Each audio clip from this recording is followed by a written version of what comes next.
Du 8 au 31 juillet, France Télévisions vous donne rendez-vous au Festival of d'Avignon. Théâtre, danse, humour, musique, café-théâtre. 8000 artistes vous attendent. Du 8 au 31 juillet, le Festival of d'Avignon.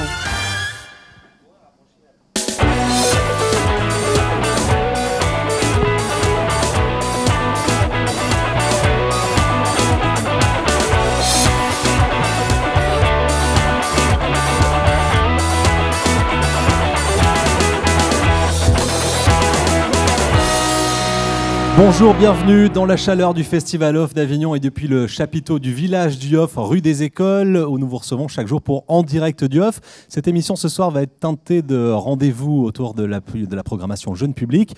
On jettera un petit coup d'œil également sur l'événement de ce vendredi soir. Ce sera la grande déambulation de Générique Vapeur dans les rues d'Avignon. Et puis on ira rendre un hommage à une comédienne qui joue dans 3 spectacles dans ce Festival Off d'Avignon. Elle s'appelle Pierrette Dupoyer. L'invitée qui sera avec nous tout au long de cette émission, c'est Claire Villemar. Bonjour Claire. Vous êtes la directrice de la Maison du Théâtre pour Enfants qui est installée dans l'un des quartiers d'Avignon, dans un quartier sud d'Avignon, qui s'appelle le quartier Montclar. Cette année encore, vous recevez 13 compagnies. On parlera de la programmation jeune public avec vous dans quelques instants. On va découvrir des images tout d'abord et nous expliquer le travail, peut-être l'histoire déjà, la genèse de ce qui devient un rendez-vous récurrent chaque été en Avignon. Prenez un micro pour nous expliquer tout ça, ce sera plus simple. Oui, effectivement, on est à la 31e édition. On a fêté les 30 ans l'année dernière. Donc c'est une vieille histoire, hein, finalement, avec un public toujours aussi jeune, pour autant. Dans cette maison, toujours au même endroit, qui est une maison pour tous municipale, toute l'année, 11 mois sur 12, enfin 10 mois peut-être, parce que le mois d'août est un peu calme, et qu'on transforme en maison du théâtre pour enfants tous les mois de juillet. Comment ça naît il y a 30 ans? Comment elle naît? Elle est née d'un mouvement d'éducation populaire, de gens très investis dans l'action en direction des enfants et qui voyaient naître le Festival Off, hein, puisque c'était dans les années 80, donc ça faisait une dizaine d'années, mais plus exactement, il y a eu quelques années où ils se sont dit que c'était intéressant d'accueillir aussi à leur endroit, et parce qu'ils avaient un public autour d'eux, des compagnies, et déjà à l'époque des compagnies jeunes publics, mais pas seulement, puisqu'il y a même eu, moi je m'en souviens, Bartabas qui était venu, le cirque à Ligre à l'époque, dans la cour de l'école. Voilà. Et puis ça a pris forme vraiment en 1983. C'est devenu Montclar Rencontre, puis ça a changé de nom en 90, c'est devenu le Festival Théâtre Enfant, mais toujours au même endroit. Vous le dirigez depuis une dizaine d'années. C'est ça. Je vous emmène à la rencontre de Pierrette Dupoyer. Vous avez forcément vu ses affiches. Elle joue 3 spectacles. Un premier au Théâtre Buffon le matin à 11h30, un second à l'Albatros à 14h30, un troisième à 18h à la Luna. Et puis elle est l'auteur de 2 pièces qui sont programmées dans ce festival. Vous allez découvrir ce personnage très très attachant. Reportage aux côtés de Pierrette Dupoyer.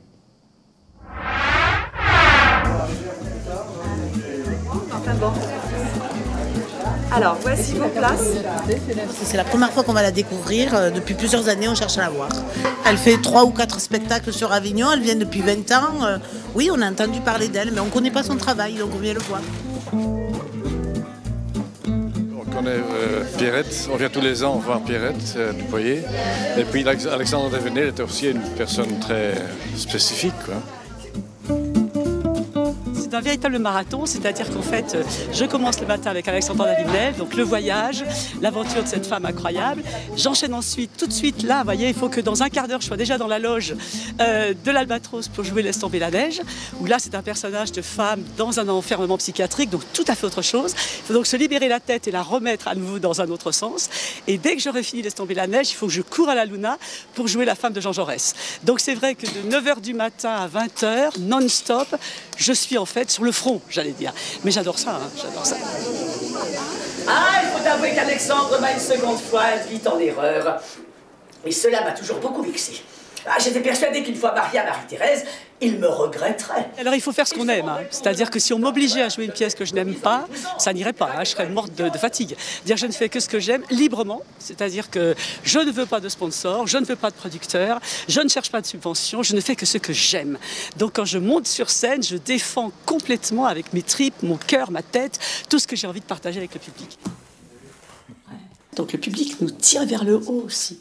Et j'aime beaucoup, moi, ce rapport, parce qu'on vit ensemble, mais vraiment ensemble à tous les sens du terme.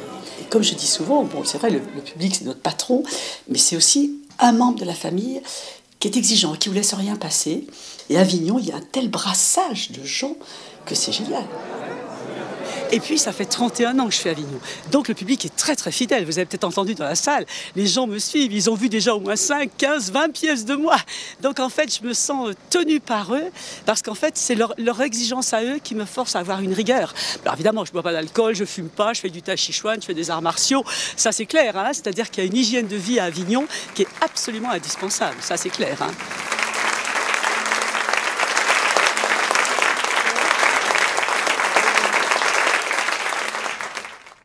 Et coup de chapeau ici dans ce village du Hof à Pierrette Dupoyer.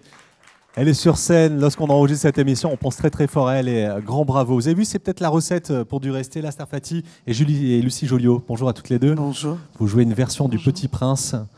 Pour petites et grandes personnes. Pour les moutons de la planète qu'il faut museler pour pas qu'ils bouffent la rose. C'était là, vous avez vu Pierrette Dupoyer? Non. Elle est impressionnante. Jamais. En tout cas dans le reportage là. Oui, dans le reportage, bien sûr. Impressionnante, fan très, très impressionnante. Ça se joue pour vous à 14h20 au Girasol. Comment vous avez monté ce spectacle? Comment vous avez rendu accessible la philosophie de Saint-Exupéry? Alors, c'est vrai que quand j'ai découvert le dessin de sable, parce qu'il y a une plasticienne de sable, Lucie Joliot. On va regarder quelques images dans un instant en écoutant Lucie. Voilà, tout de suite, je l'ai associé au Petit Prince, qui pour moi est la crise d'une grande personne, et face à la crise dans laquelle on est actuellement, tous les ingrédients y sont, c'est-à-dire le businessman qui brevette absolument tout, etc., etc. Donc on a vraiment une résonance par rapport à notre époque qui est assez extraordinaire. Donc c'est vrai que dans ce spectacle, il y a une particularité en dehors du dessin de sable, c'est que le Petit Prince est grand et noir, et la grande personne est très petite parce qu'elle n'a pas bien grandi. On va regarder un extrait du spectacle, Le Petit Prince.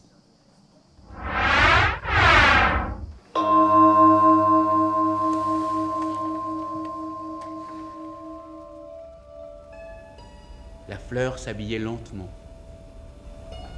Elle ajustait un à un ses pétales. Elle ne voulait apparaître que dans le plein rayonnement de sa beauté. Et oui, elle était très coquette. Un mouton mange tout ce qu'il rencontre. Même les fleurs qui ont des épines? Oui, même les fleurs qui ont des épines. Alors les épines, à quoi servent-elles?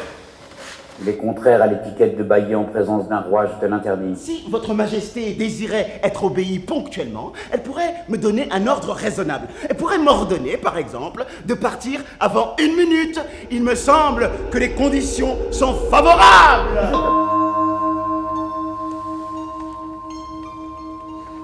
Ce qui m'émeut si fort, c'est sa fidélité à une fleur. On retrouve ces très très belles images dans ce spectacle au Girasol à 14h20. Comment vous avez travaillé toutes les deux entre la plasticienne de sable et le metteur en scène? Alors Lucie Joliot n'est pas plasticienne de sable. Elle est créatrice lumière et scénographe. On a fait plusieurs spectacles ensemble. Et comme effectivement elle a une formation d'artiste peintre, je me suis dit qu'il ne fallait pas une spécialiste, mais quelqu'un qui soit capable de faire théâtre, c'est-à-dire se mettre en lien avec les acteurs, avec la scénographie, avec le texte aussi. Et avec le texte. Et on a découvert le sable ensemble et on s'est rendu compte que c'était possible. On l'éclaire comment? Si vous êtes passionné de lumière, comment on éclaire le sable? Il y a une façon particulière pour rendre les ombres Dans le sable, c'est une matière qui est extrêmement riche et qui prend extrêmement bien la lumière. Donc il faut essayer de traiter un petit peu le relief naturel que ça véhicule naturellement. Est-ce que c'est un obstacle de devoir projeter, finalement, que le public n'ait pas une vraie vision complète comment on explique? De l'espace? De l'établi de sable. De l'établi de sable, c'est comme ça que vous l'appelez, l'établi de sable. En fait, le public a une perception directe parce que les projections sont issues d'un dessin qui est en direct. Et il y a une apparition physique de la plasticienne de sable dans le spectacle. Et donc là, les gens peuvent mesurer le geste que je fais moi avec mes mains en tant que corps, que personne, et le résultat projeté qui est intégré dans la scénographie. Très impressionné par cette idée de transposer sur le sable, et finalement le Petit Prince marchait dans le sable dans le livre de Saint-Exupéry. Elle vient d'où? Pourquoi le Petit Prince? Elle vient d'où cette idée de partir du Petit Prince? Parce que pour moi, cette panne dans le désert, c'est-à-dire c'est une panne dans le désert intérieur, c'est la panne de la grande personne face à elle-même. C'est pour ça que de prendre un Petit Prince noir, je trouvais que c'était adéquat puisque finalement il n'a pas de couleur. Donc c'est vrai que par rapport à l'imagerie du blond aux yeux bleus qu'on a dessiné Saint-Exupéry, ouais. Voilà, et qu'on véhicule beaucoup dans notre civilisation, je trouvais que comme l'essence de notre civilisation est noire, je trouvais que c'était important de ramener cette... Et donc tout le rapport au sable et au désert, parce qu'il y a du sable qui est dessiné par Lucie Joliot, mais il y a aussi du sable qui est dessiné par les acteurs, c'est-à-dire par l'aviateur qui construit sa propre évolution, sa propre transformation, et il dessine sur scène. Vous le conseillez à partir de quel âge, ce spectacle? 7 ans. À partir de 7 ans. Oui, ouais. à partir de 7 ans. J'imagine que comme pour le livre, chacun a une lecture différente au niveau de lecture. Absolument, oui, parce que c'est des strates de transformation, des strates de compréhension. Et comme on essaye vraiment d'aller vers l'invisible, puisque c'est quand même... ce spectacle est fait pour aller vers l'invisible, donc on montre pour ne plus voir.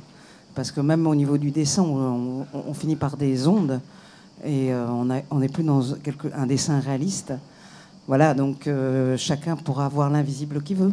14h20, c'est au Girasol. Merci beaucoup, Lucie. Merci, Stella. Merci pour cette découverte de ce Petit Prince et ces belles images. Comment on fait la sélection dans une programmation jeune public comme la vôtre chaque année? Vous êtes la programmatrice de ce festival. Oui, Comment vous faites votre choix, votre marché? C'est un long travail qui dure toute l'année, en fait. Des contacts avec des compagnies, des découvertes, des suivis de compagnies qu'on connaît depuis plusieurs années. Je vais voir les spectacles, c'est absolument indispensable pour moi, puisqu'en fait c'est un vrai projet, on travaille beaucoup avec les publics, on les connaît toute l'année aussi. On n'a pas seulement les publics d'Avignon, mais enfin en tout cas, on a une partie de notre public fidèle qui nous suit toute l'année. Voilà, donc je vais à la rencontre des compagnies quand elles jouent dans des théâtres. Où, comme on a beaucoup de projets de création, c'est souvent un suivi aussi sur le long terme, avec les suivis des répétitions jusqu'à la création. L'accessibilité par les plus jeunes. Moi, je me posais la question du Petit Prince, de comment on peut comprendre ce spectacle, à partir de quel âge, et est-ce qu'on peut réellement le comprendre à 7 ans? Comment on se pose cette question quand on est un adulte? C'est facile, on comprend, on a une lecture. Je crois que les compagnies jeunes publics, la plupart ont une grande expérience de leur public, et donc, on va dire, c'est pas très joli, mais elles testent aussi souvent à la création et puis elles ajustent après. On a par exemple cette année une compagnie du Vaucluse, la compagnie Boudhomme, qui nous a parlé de son projet dès le début, quand il était encore dans sa tête. Et elle pensait s'adresser aux tout petits sur la question du temps, aux maternelles. Et puis au fil de la création, avec tout ce qu'elle a voulu mettre, après tout le travail de recherche, elle s'est aperçue qu'il s'adresserait aux plus grands, à partir de 6 ans plutôt. Voilà. Donc on ajuste aussi en cours de création. Parfois, il y a des petites présentations, des répétitions devant des enfants, devant un public un peu connu, etc. Ça permet finalement d'ajuster. Claire, je vais vous emmener en ville dans le cœur d'Avignon. C'était il y a quelques minutes, nos reporters étaient sur place. Il y a ce soir une grande déambulation proposée par la compagnie Générique Vapeur. On lance le Off sur son 31. Je rappelle que le Festival Off d'Avignon dure jusqu'au 31 juillet. Voici quelques images tournées cet après-midi même. Vous allez voir, il y a énormément de bidons, il y a eu énormément de matières qui ont été déplacées et qui seront mis en scène au fil d'une déambulation. On va regarder les images entre la place Pi, donc devant les Halles d'Avignon, de Grand Mur Végétal, jusqu'au cœur d'Avignon. On verra, je ne peux pas vous dire exactement le lieu d'arrivée. En tout cas, ça va se dérouler pendant plus d'1 heure et demie. Le début est à partir de 22h30. Vous voyez qu'on commence à stocker. On a stocké tout l'après-midi des immenses murs de bidons. Il y a une grande scénographie. Il y a des effets pyrotechniques qui sont prévus. Il y a 18 comédiens qui vont déambuler. Il y a des voitures customisées dans les rues d'Avignon pour cette grande fête. Le Off fait son 31. Ça va vraiment être un moment très très fort. Je vous invite tous à être au départ de ce rendez-vous. C'est à 22h30 pour ceux qui nous regardent en direct sur le web. 22h30 devant le Grand Mur Végétal des Halles en Avignon, Place Pi. Nous accueillons Savannah, la blogueuse du Off. Bonjour Savannah. Bonjour David. Savannah qui ira dans la déambulation tout à l'heure à partir de 22h30. Si vous voulez la voir en vrai, c'est l'occasion. Avant cela, elle est allée voir 2 spectacles. Le premier est au Grenier à Sel. Ça s'appelle Impossible Rencontre. Oui, alors aujourd'hui, nous allons parler des couples. Donc le premier, Impossible Rencontre, c'est un texte écrit par Peter Asmussen qui en fait travaille beaucoup avec le réalisateur de cinéma Lars von Trier. Et donc là, c'est la compagnie du Théâtre du Loup de Nantes qui a repris cette pièce. Alors on les avait déjà rencontrés en fait en 2011, toujours au Grenier à Sel, avec la pièce Le Voyage d'Alice en Suisse de Lucas Barfus, qui avait reçu le prix de l'Adami. Et il y avait déjà un décor et une mise en scène assez épurée et clinique qu'on retrouve à nouveau dans Impossible Rencontre. Donc là, on parle du couple, mais de manière très détachée. Il n'y a pas vraiment de sentiments évoqués clairement. Donc on est loin de la passion et du romantisme, mais plus sur un constat de ce qu'il reste plusieurs années après avoir été dans un couple. Voilà. Donc il y a des scènes qui s'enchaînent avec des dualités entre l'homme et la femme pour permettre d'explorer la complexité de l'autre. Donc le détachement est mis en valeur par la mise en scène parce qu'en fait il y a une personne, donc une troisième comédienne, qui prend un petit peu la place de metteur en scène sur scène et qui dicte aux comédiens quelle scène ils doivent jouer. Voilà, donc ça renforce encore plus le détachement par rapport à l'amour qui est très peu présent finalement. Donc c'est plus un ensemble d'humour, de cruauté et de cynisme. Donc les deux interprètes, c'est Florence Bourges et Yvon Laponce qui fait également la mise en scène. Et ils portent vraiment de façon déroutante ce texte qui tourne en boucle. Voilà. Le deuxième spectacle s'appelle Le Pain de ménage, c'est au Vieux-Balancier. Oui, alors Le Pain de ménage, c'est une comédie de Jules Renard qui en fait confronte deux couples un soir d'été après un dîner qui vont commencer à se confier, à se séduire, à se rapprocher au fur et à mesure. Donc on aborde la question du bonheur conjugal et surtout de la fidélité, des limites qu'on peut s'imposer au sein du couple. Comment faire durer la flamme du début, c'est vraiment la question centrale à cette pièce. Et c'est interprété par Gianna Casanova et Bruno Ladet, qui entretiennent vraiment l'ambiguïté en fait, jusqu'à la fin de la pièce. On ne sait pas s'ils vont réussir à céder ou pas. Voilà. Merci beaucoup Savannah, la blogueuse du Off, que l'on retrouve sur le blog de Mediapart jusqu'à la fin du Festival Off d'Avignon, jusqu'au 31. Merci Savannah. Merci David. Merci et à demain. Claire, on revient avec vous quelques instants pour continuer à parler de ce que vous mettez en place dans le quartier Montclar en Avignon. Comment ça se finance? Comment vous êtes soutenu, le jeune public? Il y a des crédits spéciaux, il y a un appel spécial qui se fait, un appel de fonds spécial? Alors en fait, déjà on est une association avignonnaise qui fait ce travail-là toute l'année. Qui fait ce travail toute l'année, alors bien sûr pas en forme festival, hein, pas 13 spectacles par jour tous les jours de l'année, bien évidemment non. Donc on est missionné en fait par les collectivités locales et le festival qui était le projet phare et historique qui a présidé à la fondation de l'association est devenu maintenant un projet parmi d'autres puisque toute l'année on mène des actions culturelles. Il y a une résonance qui se fait tout au long de l'année ici en Avignon. On programme également, mais tout ça dans des projets qui s'adressent à la petite enfance et à l'enfance tout au long de l'année. Donc les collectivités territoriales nous suivent, hein, ils nous ont toujours suivis depuis le début, la ville d'Avignon, le Conseil général de Vaucluse, la région PACA, la DRAC sur la politique de la ville. Merci Claire Wilmar pour ces explications. La Maison du Théâtre pour enfants avec ses 13 spectacles quotidiens. Bonjour Dominique Lefebvre. Bonjour David. Vous n'êtes pas habillé en pirate aujourd'hui? Non, je suis venu en civil. Vous jouez Croque-Dur, le pirate et la sorcière éphémère. Vous êtes auteur et interprète de ces deux spectacles. C'est au Paris à 13h45. Comment on raconte une histoire de pirate pour les enfants? Ah, écoute, on raconte pas une histoire de pirate pour les enfants, on se la raconte à soi-même d'abord, quand on l'écrit. Moi, j'essaie d'écrire des histoires qui me plairaient.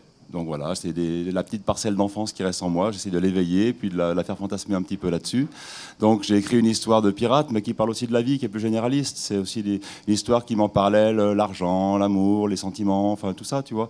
Comment on peut mettre en balance ce qui est matériel et ce qui est humain. On va regarder quelques images de ce spectacle. C'est à 13h45 au Paris. Nous voguons en quête de galions, savons rouelle favorée. Quand une voix nous passe sous le vent, nous lui lâchons. Ah, c'est vous la mère Kapoff? Non, si Madame Alexandra Kapoff, pour ne pas vous servir. Mère Kapoff, non mais... Oui, allez, parlons bien. Combien pour le gamin? Pardon? Eh, vous l'avez acheté, moi je vous le rachète. Combien pour ce petit gamin tout malin, réceptif là? Ce gamin n'est pas à vendre. Comment ça, pas à vendre? Même pour un bon prix? 50 doublons d'or. Fichtre, 50 doublons d'or. Armé, tranché, tiré, percé. Mais non, jamais, jamais, jamais, vous pourriez regretter. Mais non, allons, jamais un bout allons, vous pourriez regretter. Croque-Dur, le pirate, c'est au Paris à 13h45. On est à mi-chemin entre le spectacle, la comédie musicale, le théâtre. C'est ce qu'on appelle le théâtre musical en fait. C'est une vraie pièce de théâtre avec une douzaine de chansons, plus des petits intermèdes musicaux qui viennent se glisser entre les scènes. Et ça fait un cocktail qui est assez dynamique. La deuxième pièce, c'est La sorcière éphémère. Oui, La sorcière éphémère, c'est cette sorcière. Pardon? Qu'est-ce qui lui arrive à cette sorcière? Ah, cette sorcière n'est pas une sorcière en fait. C'est là tout son problème. C'est, je dirais à la limite, une transposition de l'histoire du vilain petit canard. C'est une fille qui était adoptée par une femme 13 ans plus tôt, et qui essaie de l'élever comme une sorcière, pensant que cette fille est une sorcière. Et puis tous les sortilèges ne fonctionnent pas, enfin, rien ne se passe bien, mais pourtant elle a des pouvoirs magiques. Et on se rend compte que finalement c'est une fée, parce qu'elle est la fille d'un sorcier et d'une fée. Wow. Et voilà. Avec une belle musique, un Avec cheval une blanc, chouette un prince. musique, Et la vie non, est pas de belle. prince, pas de prince. Non, ça s'arrête là, ça s'arrête avant. Non, c'est un, pour les industriel dans l'histoire, un industriel. C'est transposé dans notre période, je dirais. Merci Dominique Lefebvre, c'est à 13h45, Croque-Dur le pirate et la sorcière éphémère au Paris. Merci Dominique. Merci David. Merci beaucoup de nous avoir fait voyager. On va regarder Claire quelques vidéos. Alors le vidéo c'est très simple, c'est notre vidéomaton. Les compagnies viennent, elles ont 1 minute pour parler d'elles, faire la promo de leur spectacle et essayer de nous dire quelque chose de beau. Voici 2 vidéos tirées au sort comme chaque jour.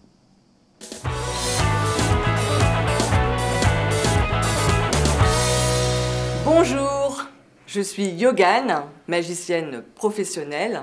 J'ai créé un spectacle pour enfants qui s'appelle Ma sorcière préférée. C'est pour les enfants de 3 à 11 ans. Je transforme les doigts en baguettes magiques et je leur donne le pouvoir de s'en servir pour faire plein d'expériences. Je prouve que ces doigts sont magiques, regardez bien.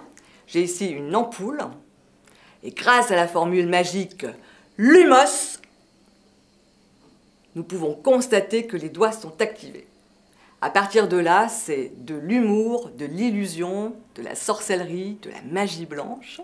Nous nous amusons beaucoup. C'est au Palace, tous les jours, à 15h20. Les petits sorciers et les petites sorcières, je vous attends nombreux. À très bientôt!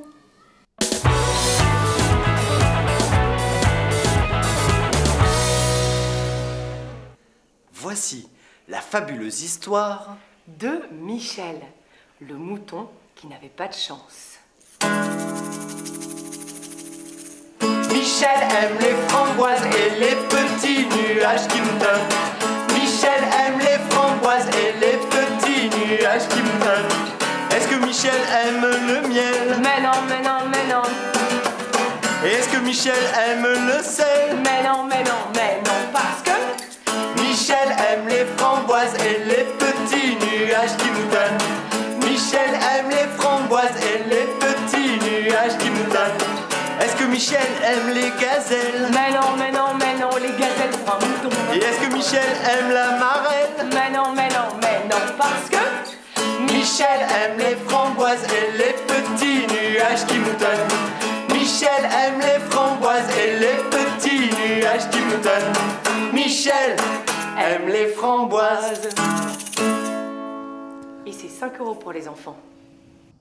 C'est excellent, ça va nous rester dans la tête, hein, Claire, toute la soirée. Michel, vous pouvez chanter ou pas? Non, vous voulez pas? Non, restez comme ça. Claire Villemar, qui est la directrice de la Maison du Théâtre pour Enfants, à Montclair, qui a été notre invitée. On va refermer cette émission. Merci beaucoup à vous de l'avoir partagée avec nous. Merci de m'avoir invité. Bonne programmation en 2014. Vous continuerez, vous serez là encore. J'espère bien, oui. Merci beaucoup, Claire. Merci. Ainsi s'achève ce En direct du Off. Rendez-vous demain sous le chapiteau du Off, 1 rue des Écoles en Avignon.